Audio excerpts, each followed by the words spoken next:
দিনটা ছিল গত শনিবার। তো এই দিনই বোনরা দিরাগমনে আসবে আমাদের বাড়িতে। তো যাই হোক, তোমাদের একটু শেয়ার করি।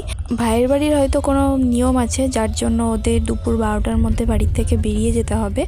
তো সেই হিসেব মতো বোনরা তো ওখান থেকে বেরিয়ে পড়েছিল। তো আমাদের আবার নিয়ম অনুযায়ী যে সন্ধ্যার আগে আমাদের বাড়িতে ঢুকতে পারবে না, যার জন্য এক দাদা বৌদি বাড়িতে ওরা চলে এসছে অলরেডি। তো আমরা সেখানেই এখন যাচ্ছি সবাই মিলে। এই যে দেখো কলকাতার দাদা বৌদিরা, এরা চলে যাবে আজকে। তো সেই জন্য যাওয়ার আগে আমরা সবাই মিলে বোনের সাথে দেখা করতে। তো চলো যাওয়া যাক। দেখা যাচ্ছে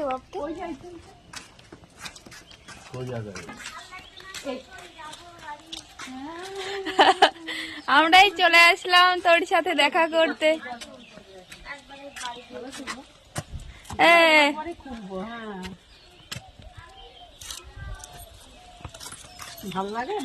মিষ্টি কাকুর বাড়ি চিনতে পারবে না, দেখো দাঁড়াও নিয়ে আসো।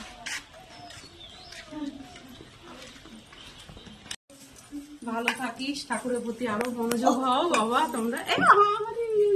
বোন এটা ছোট্ট মানুষ বৌমা একা বাড়িতে আছে, তো এবার ও ছেলে এসে নিতে।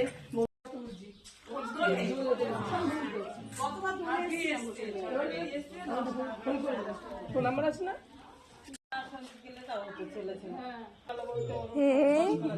আমার ভালো লাগে না একটু, নাহলে একদমই পারতো না, তাও তো পারবে।